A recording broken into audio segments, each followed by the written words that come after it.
Hi friends, అందరూ ఎలా ఉన్నారు? Welcome back to our channel ఒక స్త్రీ జీవితంలో. ఈరోజు మీ అందరి కోసం భలే మొగుడు యొక్క పార్ట్ 15 వరకు అయితే వచ్చేసామండి. ఆలస్యం చేయకుండా నేను కథలోకి వెళ్ళిపోతాను. మీరు కూడా ఆలస్యం చేయకుండా ఏం చేయాలో తెలుసు కదా, అదేనండి, లైక్ చేయడం అయితే అసలే మర్చిపోకండి. ఇక కథలోకి వెళ్ళిపోదామా? ఏం మారా, ఎందుకింత ఆందోళన? అదొక టెండర్ మాత్రమే కదా, పోతే పోయింది. మన దగ్గర డబ్బు తక్కువ అని పరశురామన్ అడిగాడు. నాన్న, డబ్బు నా సమస్య కాదు, ఇది నా గౌరవానికి సంబంధించిన విషయం. ప్రతి చోట ఆ విశ్వనాథన్ చేతిలోనే నేను ఓడిపోతున్నాను. నా యవ్వనం ముందు ఆయన అనుభవం గెలుస్తుంది. దాన్ని నేను భరించలేకపోతున్నాను. మీరు ఢిల్లీలో కూర్చొని సులభంగా మాట్లాడేస్తారు, కానీ ఇక్కడ ఉన్న నాకే పరిస్థితి తెలుస్తుంది. సరే, ఇకపై ఈ విషయంలో మీరు జోక్యం చేసుకోకండి. ఆ విశ్వనాథన్ని ఎలా ఎదుర్కోవాలో నాకు బాగా తెలుసు అని చెప్పి ఫోన్ పెట్టేశాడు. సరిగ్గా అదే సమయంలో విశ్వనాథన్ అతని దగ్గరకు వచ్చారు. నమస్కారం యువకుడా, చాలా కోపంగా ఉన్నట్లున్నావే అని చిరునవ్వుతో అన్నారు. మార్వర్మన్ మాత్రం పళ్ళను బిగించి ఆయన వైపు కోపంగా చూశాడు. ఏంటి మారన్, అలా చూస్తున్నావు? నీ వయసు, నా అనుభవం, నువ్వు నీ మనుషులను నా కార్యాలయంలో పెట్టి ధరల వివరాలు దొంగిలిస్తే నాకు తెలియదనుకున్నావా? ఈ విశ్వనాథన్కు 2 కళ్ళే కాదు, ఒళ్ళంతా కళ్ళే.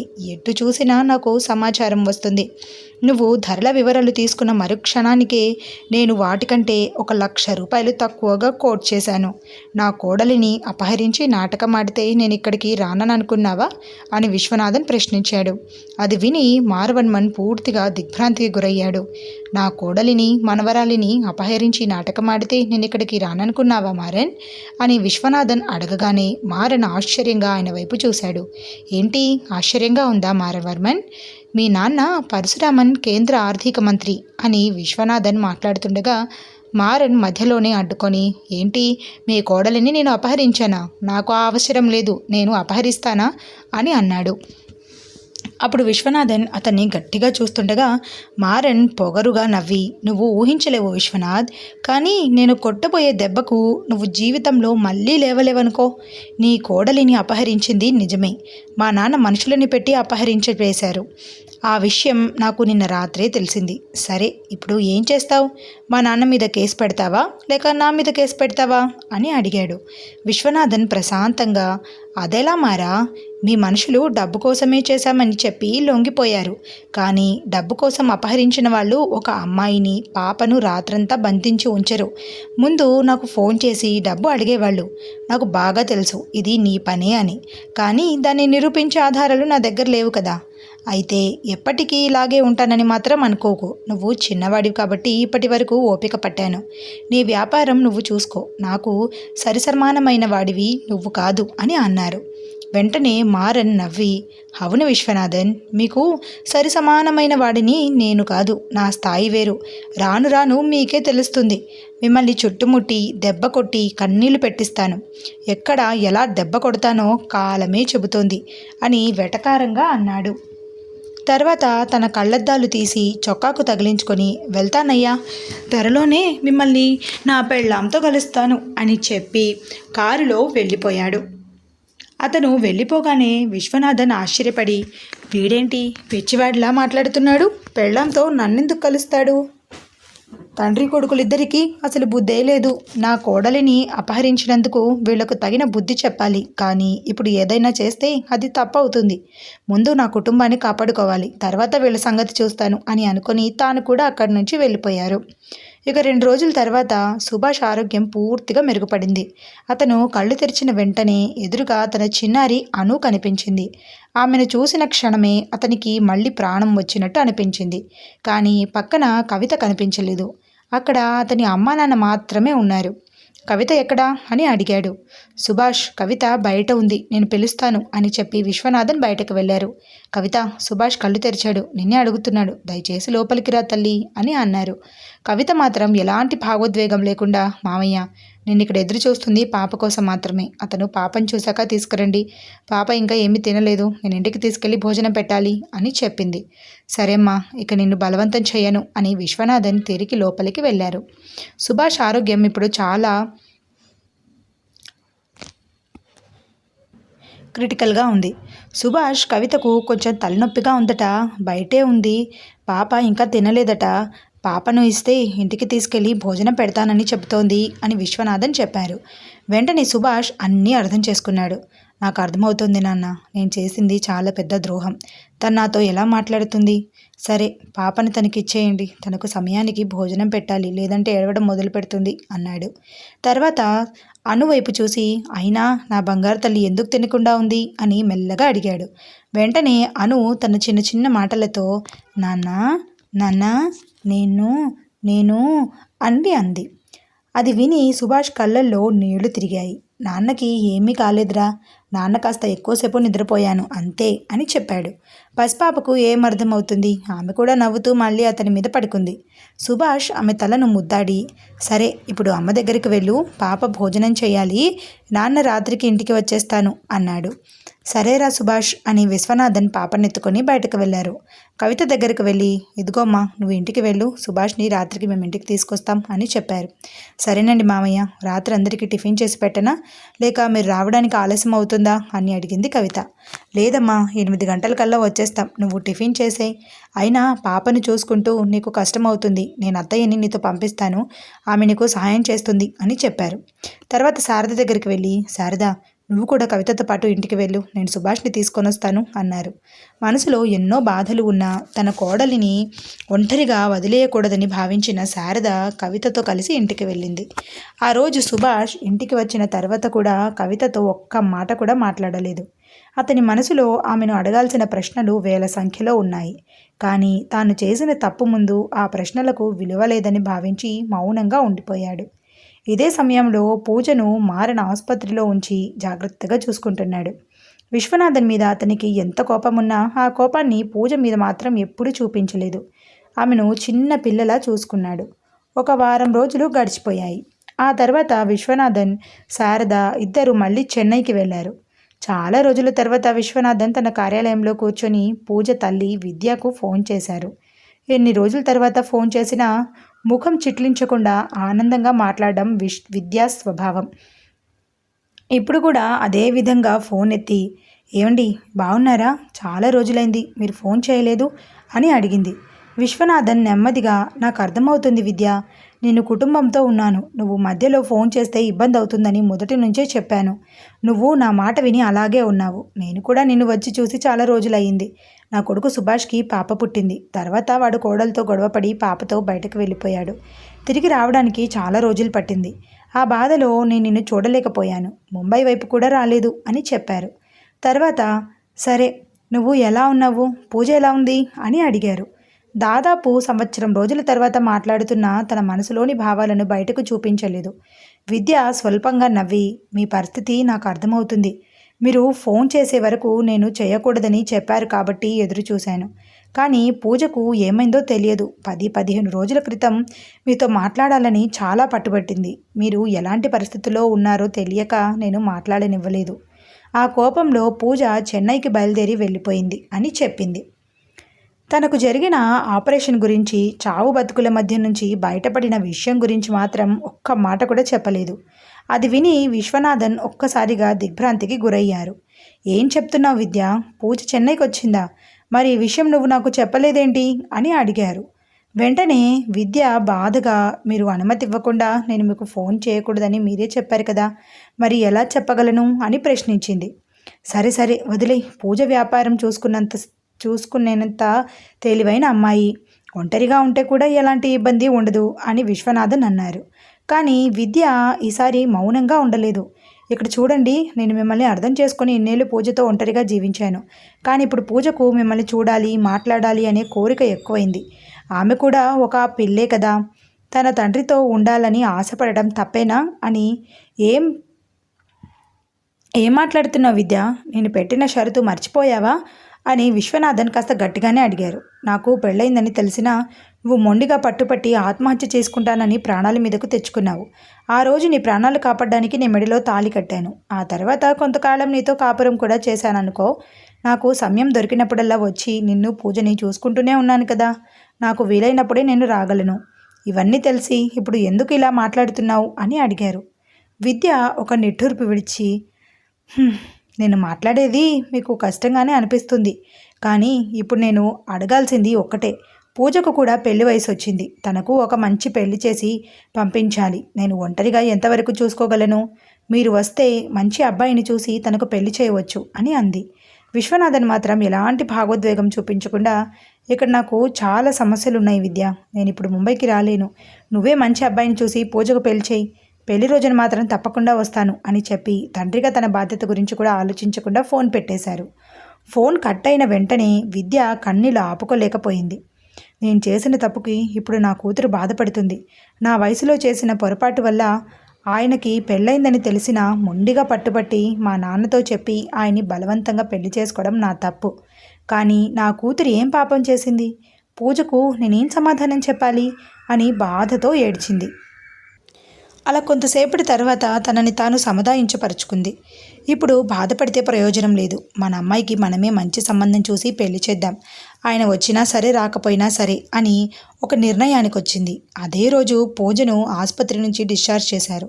మారన్ ఆమెను తన ఇంటికి తీసుకెళ్లాలని అనుకున్నాడు. కారులో వెళ్తూ, పూజ, నన్ను తప్పుగా అర్థం చేసుకోకు. నేను నిన్ను చాలా బాగా చూసుకుంటాను. నీతో ఎప్పుడూ తప్పుగా ప్రవర్తించను. నా మీద నమ్మకం ఉంటే మా ఇంటికి రా. నువ్వు ఒంటరిగా ఎలా ఉంటావు అని అడిగాడు. పూజ మాత్రం వెంటనే తల అడ్డంగా ఊపింది. లేదు మారన్, ఏదేమైనా ఒక వయసు వచ్చిన అమ్మాయి ఒక మగాడితో ఒంటరిగా ఉండటం సరైంది కాదు.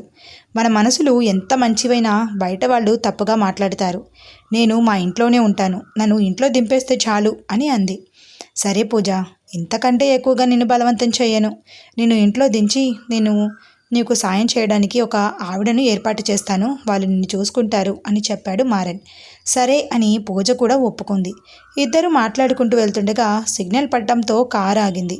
అదే సమయంలో పక్కనే మరో కారులో ఉన్న విశ్వనాథన్ కంటికి పూజ, మారన్ ఇద్దరు కనిపించారు. ఏంటి, అది పూజలా ఉంది? అది ఈ మారవర్మన్తో కలిసి అని ఆశ్చర్యపోయారు. వెంటనే ఆయన చూపు ఆ కారు మీద నిలిచిపోయింది. విశ్వనాథన్ తమని చూస్తున్నారని మారన్ కూడా గమనించాడు.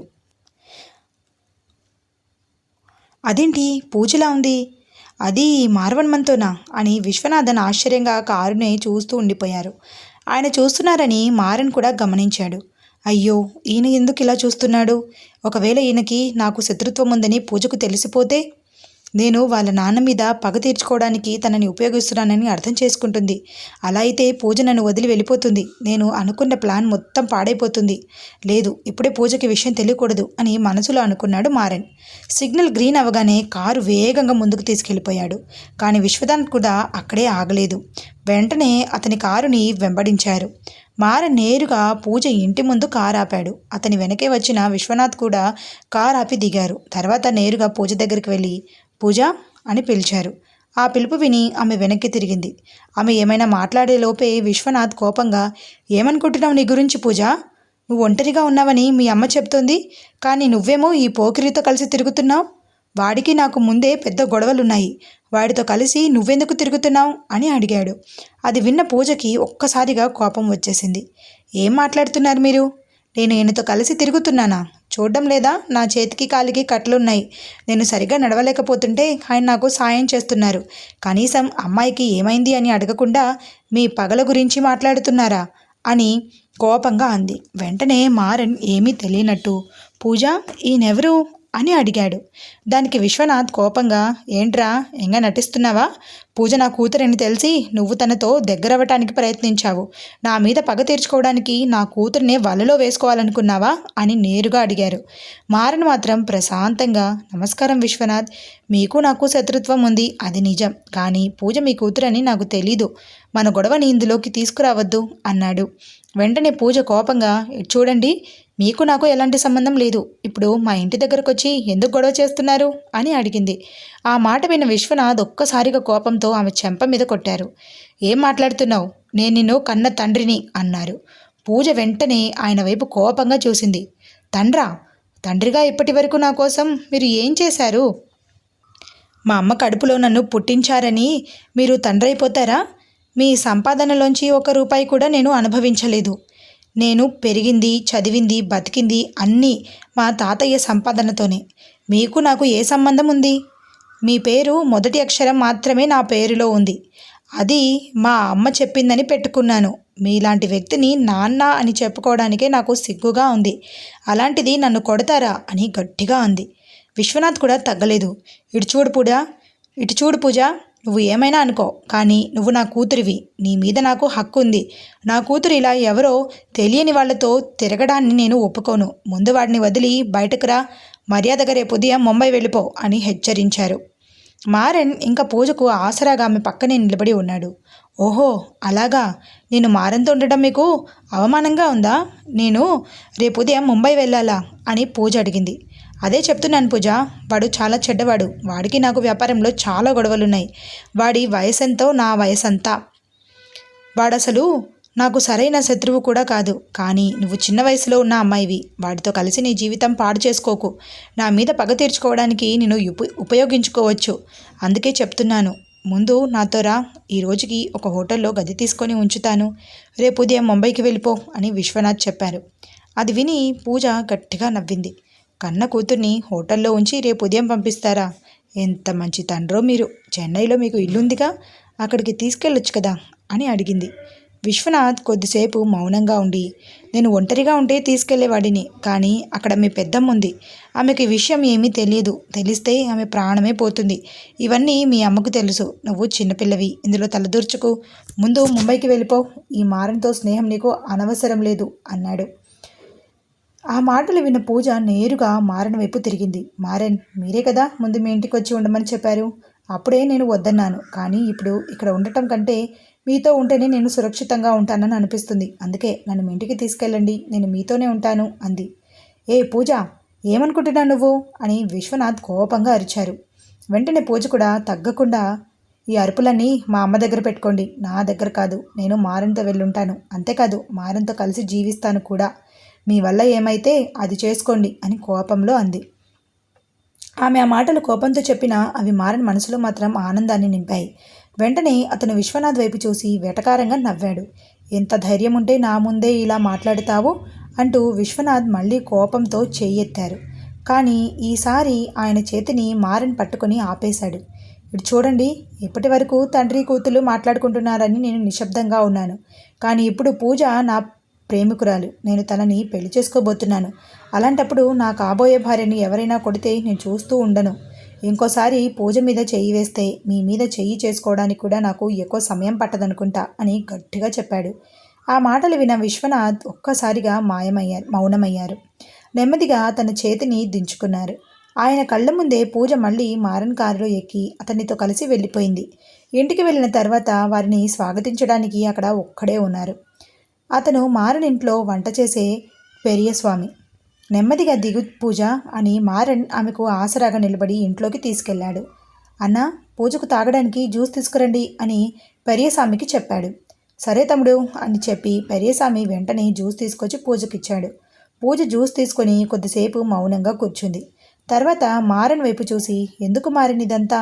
నేను నాన్న మీద కోపంతో మీతో కలిసి జీవిస్తానని ఎన్నో మాటలు మాట్లాడేశాను.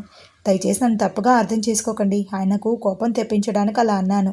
నాకు తండ్రిగా ఆయన ఇప్పటి వరకు ఏమీ చేయలేదు. నేను ఎప్పుడు ఆయనని తండ్రిగా అంగీకరించలేదు కూడా. ఆయనని ప్రశ్నించాలనే ఉద్దేశంతోనే చెన్నైకి వచ్చాను. ఇప్పుడు ఆయనే నా ముందుకొచ్చాడు. నేను అడగాల్సింది అడిగాను. అంతే. మీరు నన్ను రేపు ముంబైకి పంపించండి, నేను తిరిగి వెళ్ళిపోతాను. పూజ మాటలు విన్న మారన్కి ఆశ్చర్యంగా అనిపించింది. కానీ బయటకు మాత్రం ఏమీ చూపించలేదు.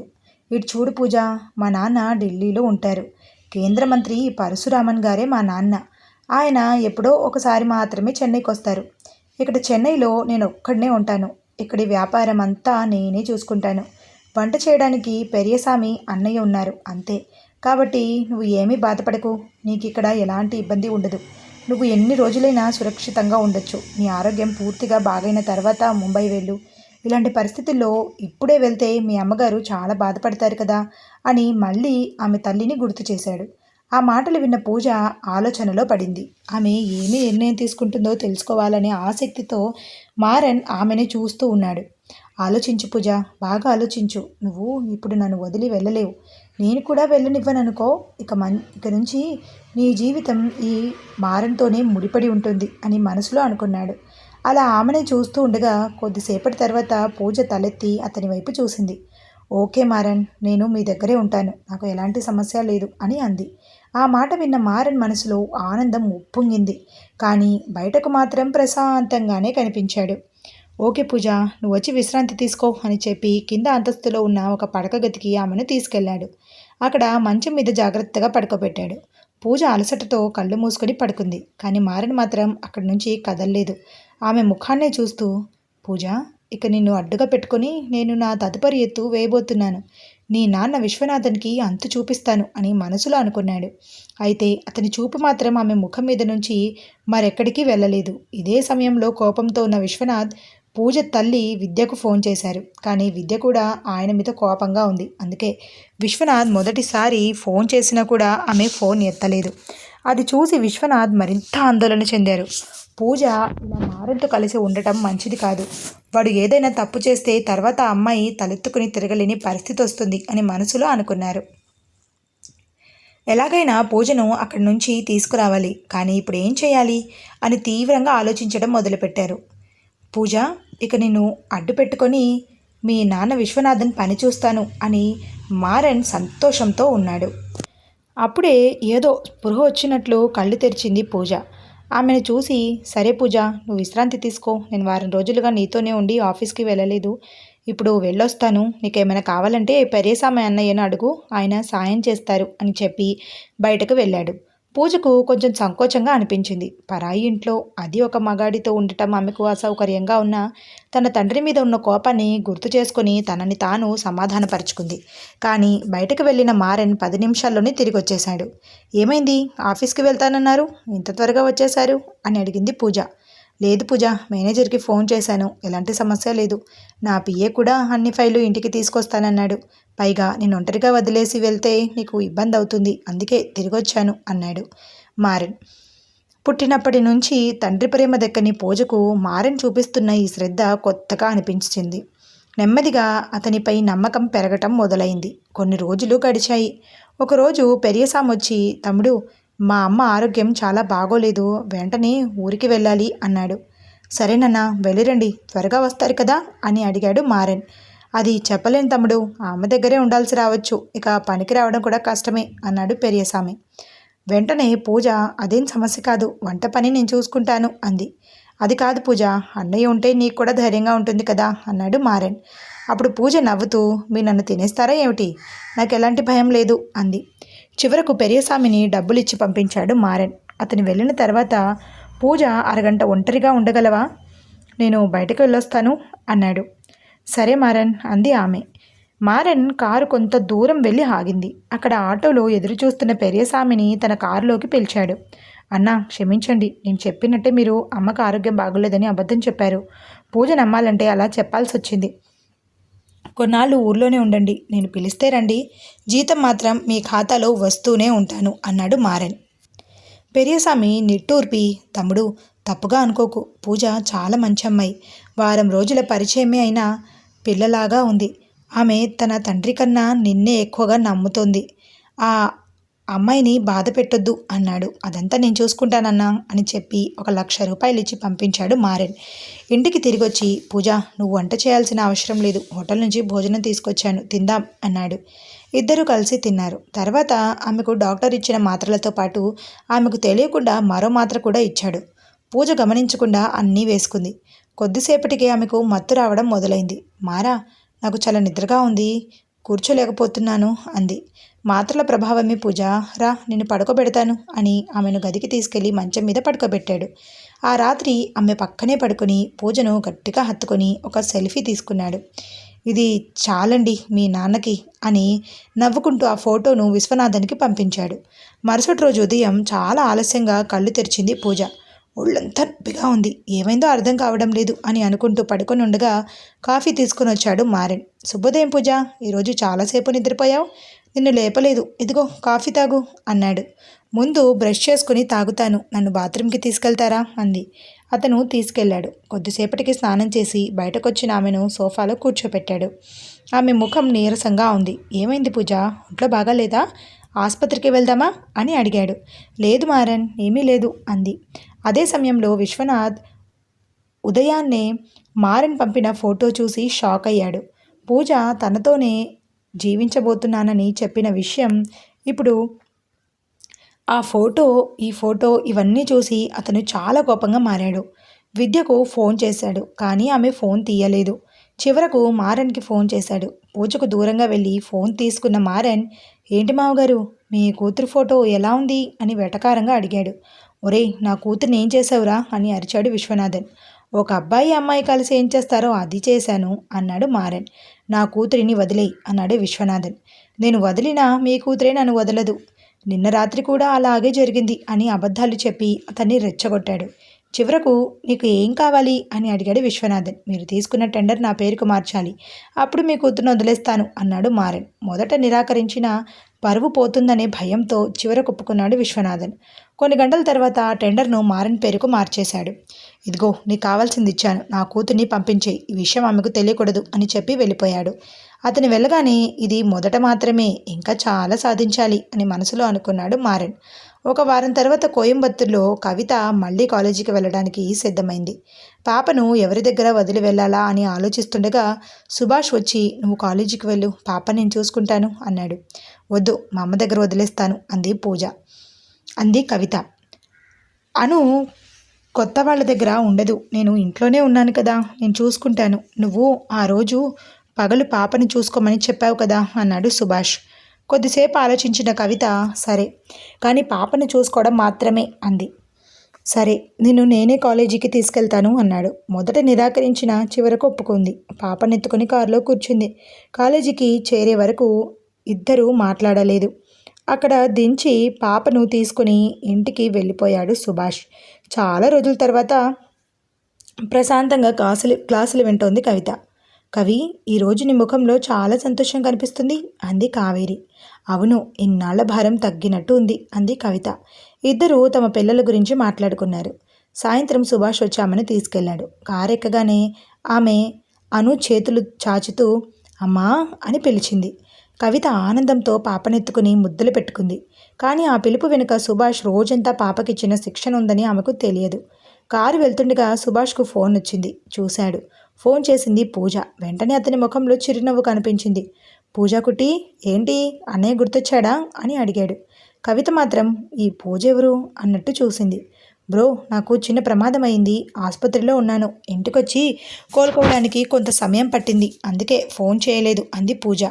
నువ్వు ప్రమాదమైందని ఒక్కసారి కూడా చెప్పలేదే, నేను వచ్చి చూసేవాడిని కదా అన్నాడు సుభాష్ బాధగా. పర్లేదు బ్రో, ఇప్పుడు బాగున్నాను, సమయం దొరికితే చెన్నైకి వచ్చినప్పుడు కలుద్దాం అని చెప్పి ఫోన్ పెట్టేసింది. ఫోన్ ముగిసిన తర్వాత సుభాష్ ఆలోచనలో పడ్డాడు. పూజ గొంతులో మునుపటి ఉత్సాహం లేదు, చాలా నిరుత్సాహంగా మాట్లాడుతుంది. ఏదైనా సమస్య ఉందా అని అనుకున్నాడు. తన చెల్లెలి బాధ అతనికి కొద్దిగా అర్థమవుతున్నట్లు అనిపించింది. పూజ దిగులుగా మాట్లాడి ఫోన్ పెట్టేయడంతో సుభాష్కు ఆమె గురించి ఆందోళన కలిగింది. వెంటనే కార్ స్టార్ట్ చేసి ఒక షాపింగ్ మాల్కి వెళ్ళాడు. ఇప్పుడు ఇంటికి వెళ్లకుండా ఇక్కడికి ఎందుకు వచ్చారు అని కవిత చిరాగ్గా అడిగింది. నీకు పాపకు కావాల్సినవన్నీ కొనుక్కో, అందుకే తీసుకొచ్చాను అని సుభాష్ చెప్పాడు. అతనికి ఏమీ సమాధానం చెప్పకుండా కవిత పాపను తీసుకుని హాల్లోకి వెళ్ళింది. పాపకు అవసరమైనవన్నీ జాగ్రత్తగా చూసి కొనుగోలు చేసింది. బిల్లు చెల్లించిన తర్వాత తనకు మాత్రం ఒక ఐస్ క్రీమ్ మాత్రమే తీసుకుని కారులో వచ్చి కూర్చుంది. ఆమెను చూసి సుభాష్ చిన్నగా నవ్వుకున్నాడు. మాల్ సిబ్బంది సామానంతా కారులో పెట్టేశారు. తర్వాత వాళ్ళ ఇంటికి బయలుదేరారు. ఆ రాత్రి ఎప్పటిలాగే కవిత వంట చేసి పాపకు తినిపించింది. పాప నిద్రపోయిన తర్వాత సుభాష్ గదికి తీసుకెళ్లి పడుకోబెట్టింది. తర్వాత భోజనం చేస్తుండగా సుభాష్ ఆమెను చూస్తూ, ఏంటమ్మగారు, పాపను నా గదిలో పడుకోబెట్టి వచ్చారు, ఏమైనా చదువుకోవాల్సిన పనుందా అని అడిగాడు. అలాంటిదేం లేదు, నేను వారం రోజులుగా గమనిస్తున్నాను, రాత్రయ్యాక నిద్రలేచి పాకుతూ పాప మీ దగ్గరికే వస్తుంది. నిన్న అయితే కొద్దిలో మెట్ల మీద నుంచి పడిపోయేది, ఇప్పుడు మెట్లెక్కడం కూడా మొదలుపెట్టింది. ఎక్కడైనా జారి పడితే కష్టం కదా, అందుకే అక్కడ పడుకోబెట్టాను. మీరు పాపను చూసుకోండి, నాకు సమస్య లేదు, నా బిడ్డ నా కళ్ళ ముందు ఉంది అని చెప్పింది. ఆమె ముఖంలో కనిపించిన బాధను గమనించిన సుభాష్, ఇటు చూడు, ఇప్పటికీ ఏమీ సమస్య లేదు, నువ్వు కూడా పాపతో పాటు నా గదిలోనే పడుకో. నిజంగా చెప్తున్నాను, నీకు ఇష్టం లేని విధంగా నేను ఎప్పుడూ ప్రవర్తించను, దానికి నేను హామీ ఇస్తున్నాను అన్నాడు. మీ హామీలను నేను నమ్మే పరిస్థితిలో లేను. ఇలాగే మంచిగా మాట్లాడి కొడైకెనాల్ తీసుకెళ్ళి అక్కడ ఎలా ప్రవర్తించారో నేను మర్చిపోవాలనుకుంటున్నారా? అక్కడ జరిగిన దానితో అంతా ముగిసిపోయిందా? తర్వాత ఇక్కడికి వచ్చిన తర్వాత కూడా మీ మాటలుగానే మిగిలిపోయాయి కదా అని కోపంగా అంది. ఆ మాటలు విన్న సుభాష్ మనసు కలిచివేసిన తనని తాను అదుపులో పెట్టుకొని, అప్పుడు కూడా నీ ఇష్టానికి విరుద్ధంగా నేను ఏమీ చేయలేదు కవిత. నీ సమ్మతంతోనే మనం కలిసి ఉన్నాం. నీకు ఇష్టం లేకుండా ఒక్కరోజైనా నేను ప్రవర్తించానా చెప్పు అని అడిగాడు. కవిత వెంటనే సమాధానం చెప్పలేకపోయింది. కొద్దిసేపటి తర్వాత, ఇప్పుడు ఇవన్నీ అనవసరమైన విషయాలు, వీటికి నేను సమాధానం చెప్పలేను. అప్పుడు నా భర్త కోరుతున్నాడని ఆయనకే కదా అని నా గురించి కూడా ఆలోచించకుండా కడుపులో బిడ్డ ఉన్నప్పటికీ మీతో ఉన్నాను. కానీ ఇప్పుడు పరిస్థితి వేరు. మీకు నాకు ఎలాంటి సంబంధం లేదని స్పష్టంగా తెలిసిపోయింది. నా వల్ల ఇంకో ప్రాణం పోకూడదు. ఆ ఒక్క కారణంతోనే మిమ్మల్ని భరిస్తూ ఇక్కడ ఉంటున్నాను. నాకు నా పాప కావాలి. పాపకు అమ్మా నాన్న ఇద్దరూ కావాలి. తన కోసం తన ముందు గొడవలు లేకుండా మీ నుంచి దూరంగా ఉండగలను. అంతేకాని మీతో భార్యాభర్తలుగా జీవించలేను అని చెప్పింది. అంటే నేను మారిపోయానని నువ్వు నమ్మడం లేదా అని సుభాష్ అడిగాడు. మీకు ఒక విషయం స్పష్టంగా చెప్తాను. నన్ను ఇష్టపడికే కదా నా కడుపులో ఉన్న మీ బిడ్డను మాత్రమే తీసుకొని మీరు ఊరి వదిలి వెళ్ళిపోయారు. ఇప్పుడు హఠాత్తుగా వచ్చి ఏ ముఖం పెట్టుకొని నేను మారిపోయానని చెప్తున్నారు. ఇప్పుడు మాత్రం నేను మీకు నచ్చానా? ఆ రోజు నన్ను పట్టించుకోకుండా మీకు కావలసిన బిడ్డను తీసుకొని నన్ను ఒంటరిగా వదిలేసి వెళ్ళిపోయారు. అది నేను మర్చిపోతానా? ఈ ప్రపంచంలో ఏ ఆడపిల్లైనా మీరు చేసిన ద్రోహాన్ని మర్చిపోదు, క్షమించదు కూడా. నేను ఇంత ఓపికగా ఉన్నానంటే అది నా బిడ్డ కోసమే. ఒక తల్లిగా నా బాధ్యతను నిర్వర్తించాలని అనుకుంటున్నాను. నా సహనాన్ని ఎక్కువగా పరీక్షించకండి అని చెప్పి సగం భోజనం చేసి లేచి వంటగదికి వెళ్ళి చేతులు కడుక్కొని బయటకొచ్చింది. పాపను జాగ్రత్తగా చూసుకోండి, రాత్రిలో తరచూ నిద్రలేస్తుంది అంది. ఈ ఒక్కరోజు రాత్రి నువ్వు వచ్చి చూడు, తను ఎన్నిసార్లు లేస్తుందో నీకే తెలుస్తుంది అన్నాడు సుభాష్. నేనెందుకు వచ్చి చూడాలి? 10 రోజులుగా నాతో ఉన్నప్పుడు తను ఎలా ఉంటుందో నేను చూస్తూనే ఉన్నాను. బాగా నిద్రపోయి హఠాత్తుగా లేచి తలుపు తీసుకుని పాకుతూ మీ దగ్గరకు వస్తుంది. ఆ భయంతోనే పాపని మీతో పడుకోబెట్టాను. కొంచెం జాగ్రత్తగా చూసి రాత్రిపూట తలుపు తాళం వేయండి, లేకపోతే మెట్ల మీద నుంచి పడిపోతుంది అంది కవిత. సరే చూసుకుంటాను అన్నాడు సుభాష్. కొద్దిసేపటికి అతను కూడా భోజనం చేసి తన గదికి వెళ్ళిపోయాడు. కవిత గిన్నెలన్నీ కడిగి వంటగది, హాలు లైట్లు ఆపేసి తన గదికి వెళ్ళి పడుకుంది. కానీ పాప లేకపోవడంతో ఆమెకు నిద్ర పట్టలేదు. మరోవైపు సుభాష్ ఎప్పటిలాగే పాపను గట్టిగా కౌగిలించుకొని నిద్రపోయాడు. అర్ధరాత్రి కవిత వెళ్ళి చూడగా అను అతని ఛాతిపై తలపెట్టి అతనికి దగ్గరగా చేరుకొని నిద్రపోతుంది. ఆ దృశ్యం చూసి ఆమె మనసు కొద్దిగా బాధపడింది. ఏ తల్లికైనా తన బిడ్డ తన దగ్గరికి రాకుండా తండ్రి దగ్గరికి వెళ్ళి పడుకుంటే కొంచెం బాధగానే ఉంటుంది కదా. పైగా తాను సుభాష్ మధ్య ఇంత గొడవలు ఉన్న సమయంలో అను తనని వదిలి అతని దగ్గరికి వెళ్ళి పడుకోవడం ఆమెకు మరింత బాధ కలిగింది.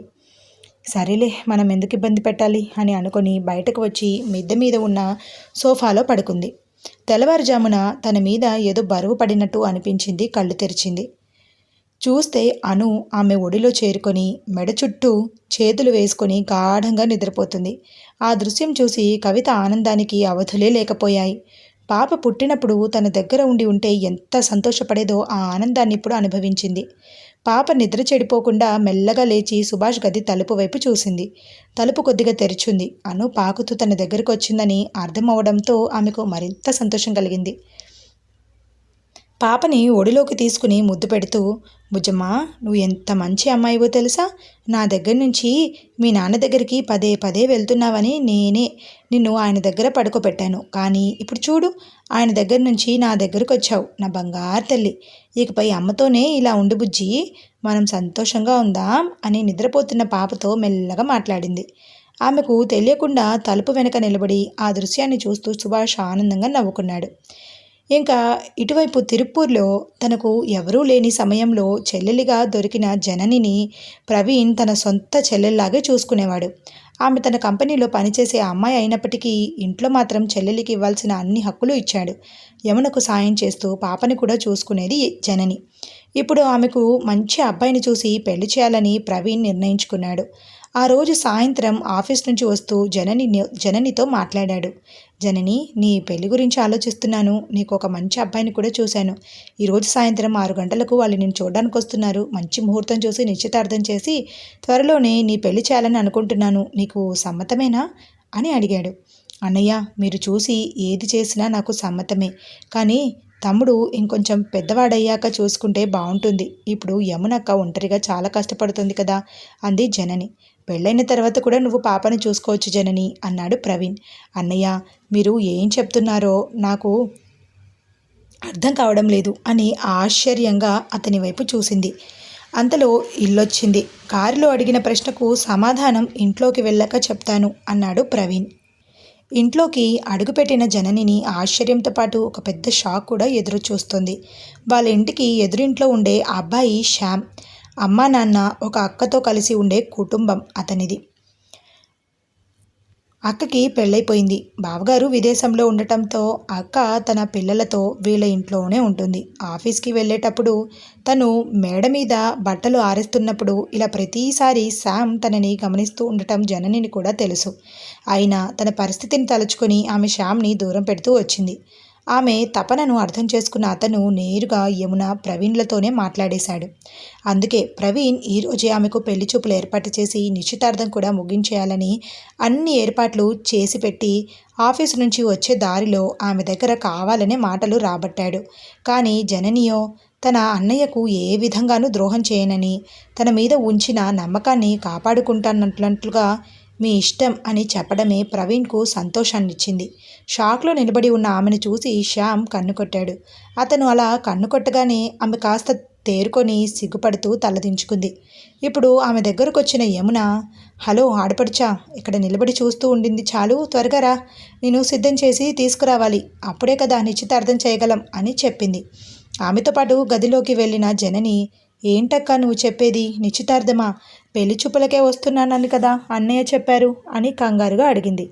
ఈరోజు లంచ్కి మీ అన్నయ్య వచ్చినప్పుడే శ్యామ్ వాళ్ళ కుటుంబంతో వచ్చి మాట్లాడారు. ఆలోచించి చూస్తే ఈరోజు బాగుంది. అందుకే ఈరోజు పెళ్లి చూపులు ముగించి రేపు ఉదయం గుడిలో నిశ్చితార్థం పెట్టుకుందామని నిర్ణయించుకున్నాం అని యమున చెప్పింది. అయినా అక్క ఎందుకింత హడావుడిగా అని అడిగింది జనని.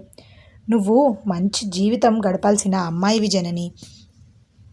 నీకు ఒక మంచి జీవితం దొరుకుతున్నప్పుడు దాన్ని ఏర్పాటు చేయడమే మా బాధ్యత. ఒక అన్నగా, వదినగా మా కర్తవ్యాన్ని మేము నిర్వర్తిస్తున్నాం. నిన్నేమో ఎక్కడికో దూరంగా పంపించడం లేదు. తలుపు తీస్తే పరిగెత్తుకొచ్చేంత దూరంలోనే కదా నువ్వు ఉండేది. ఏమీ సమస్య లేదు జనని, త్వరలోనే మీ పెళ్లి చేసేద్దాం అని యమున చెప్పగా, సరే అక్క అని జనని తలూపింది. ఆ రోజు పెళ్లి చూపుల వేడుక ముగిసింది. మరుసటి రోజు ఉదయం అక్కడున్న వినాయకుడి గుడిలో చుట్టుపక్కల వాళ్ళని, బంధువులని పిలిచారు. అయినా కూడా జననిని ఒంటరిగా నిశ్చితార్థం చేయడం ప్రవీణ్కి ఇష్టం లేదు. అతని మనసు కాస్త బాధగా ఉండటంతో తన అమ్మా నాన్నలను పిలిచాడు.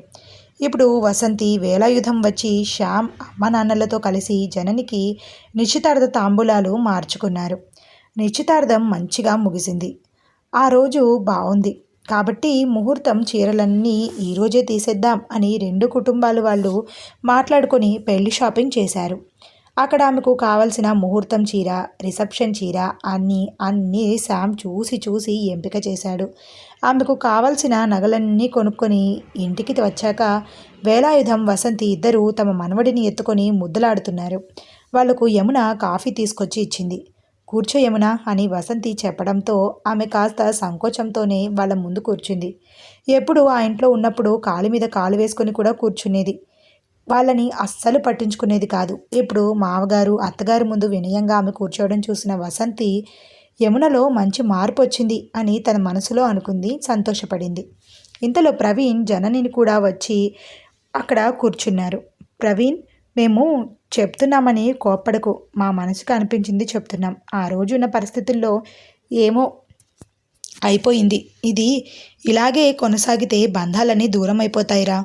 నువ్వు కొంచెం దిగిరా, యమునని తీసుకెళ్ళి వాళ్ళ అమ్మ నాన్నల ఇంటికి వెళ్ళి జనని పెళ్లి విషయం చెప్పిరా. వాళ్ళని పెళ్ళికి రమ్మను. అలాగే మీ అన్నయ్యలిద్దరికీ కూడా చెప్పురా.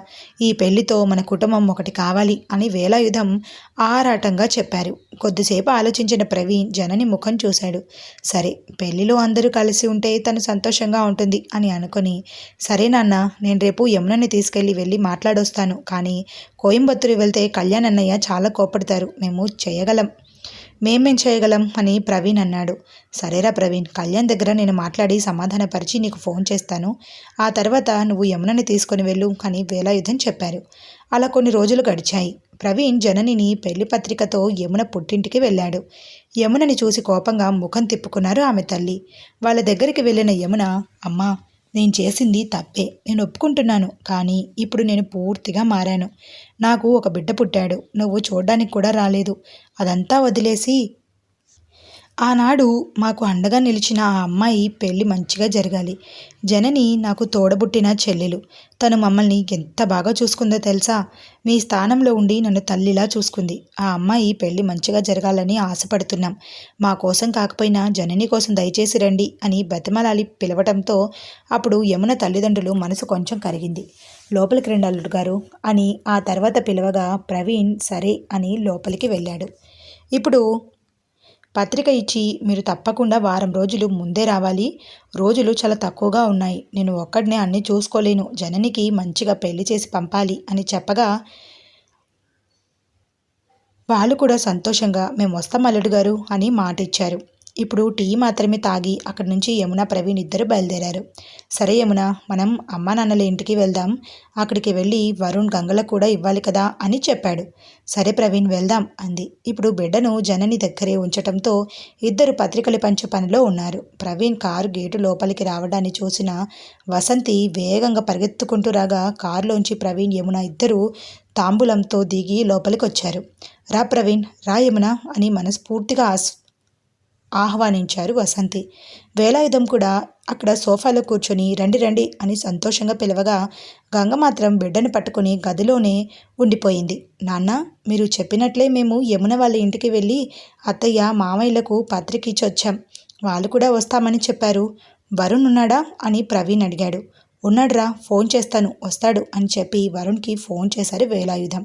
ఫోన్ మాట్లాడి పెట్టేసి వరుణ్ ఇంకొంచెం సేపట్లో వస్తాడురా అని చెప్పి ఇప్పుడు వ్యాపారం గురించి అడిగారు. ఏంటి ప్రవీణ్, ఇప్పుడు ఒంటరిగా వ్యాపారం చేస్తున్నావు, ఎలా ఉంది, నీకు సరేనా అని అడిగారు. సరే నాన్న, మొదట్లో కొంచెం కష్టంగా ఉండేది, కానీ ఇప్పుడు బాగానే పుంజుకున్నాను. ఏ సమస్య లేదు, మంచి లాభం వస్తుంది అని చెప్పాడు. ఇప్పుడు వసంతి లోపలికి వెళ్ళి గంగని పిలిచారు. గంగా, యమున ప్రవీణ్ వచ్చారు పత్రిక ఇవ్వడానికి. నువ్వు బిడ్డని పట్టుకొని లోపల ఎందుకున్నావు, బయటకు రా అని పిలిచారు. అది కాదత్తయ్య, యమునని ఎలా ముఖాముఖి చూడటమో నాకు తెలియడం లేదు. నేను ఆమెతో చాలా సన్నిహితంగా ఉండేదాన్ని. చివరకు నేను కూడా ఆమెను వదిలేశాను. తను ఇప్పుడు మారింది. అయినా ఆ రోజు నేను చేసింది కూడా తప్పే కదా.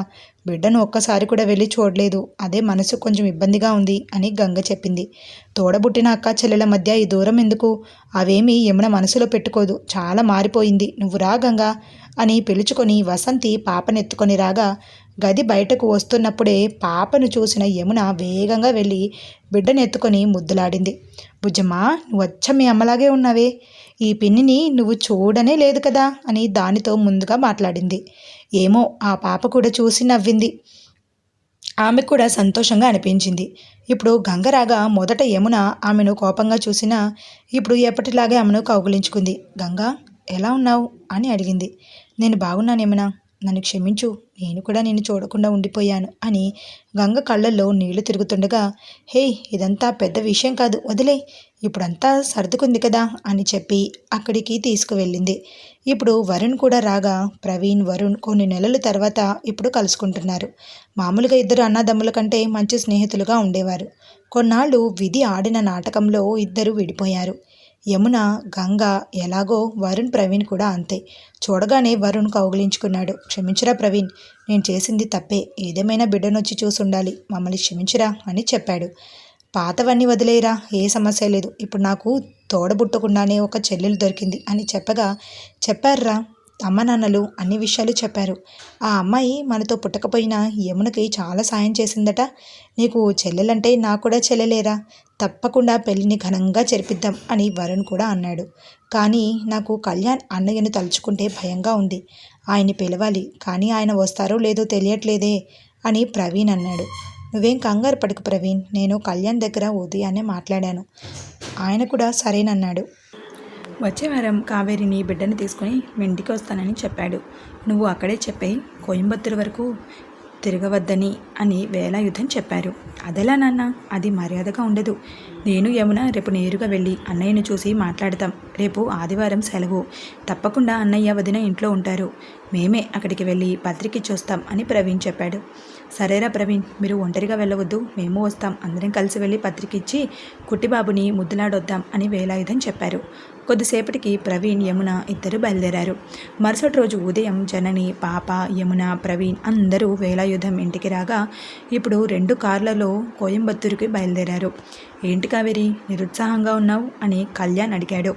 లేదండి, అకస్మాత్తుగా అందరూ వస్తున్నారని చెప్పారు. నాకు అందరూ వస్తున్నందుకు సంతోషంగానే ఉంది, కానీ యమునక్కని తలుచుకుంటే కొంచెం భయంగా ఉంది అని కావేరి చెప్పింది. చూడు కావేరి, అందరూ అన్ని వేళలా ఒకేలా ఉండరు. ఇప్పుడు యమున చాలా మారిపోయింది. అమ్మ కూడా చెప్పారు. అంతేకాకుండా తను చాలా కష్టాలు పడింది. ఒక స్థాయి దాటిన తర్వాత తోడబుట్టిన వాళ్ళం ఎంతకాలమని శత్రువుల్లా ముఖం చూసుకోకుండా ఉంటాం. వదిలే, కొన్నాళ్ళు మనకు చెడు సమయం నడిచింది. ఇప్పుడు అంతా సర్దుకుంది. ఇప్పుడు మన చేతిలో బంగారం లాంటి బాబున్నాడు. ఏ సమస్య లేదు. అందరూ మారారు. మనం మాత్రమే ఇలా మొండిగా ఉంటే బాగుండదు కావేరి. మనం కూడా కొంచెం దిగొద్దాం. ఆ అమ్మాయి పెళ్ళికి ఏ లోటు రాకుండా చూసుకోవాలని నాన్న చెప్పారు అని కళ్యాణ్ చెప్పాడు. ఇక అలా కొద్దిసేపట్లో వేలాయుధం వాళ్ళ కారు గేటు లోపలికి వచ్చింది. ఇప్పుడు కావేరికి కొంచెం కంగారుగా అనిపించింది. ఇంతకీ యమున నిజంగానే మారిందనుకుంటున్నారా? కావేరి యమునని క్షమించింది అనుకుంటున్నారా? ఏమనుకుంటున్నారు? మీ అభిప్రాయం కింద కమెంట్ ద్వారా తెలియజేయడం అస్సలే మర్చిపోకండి.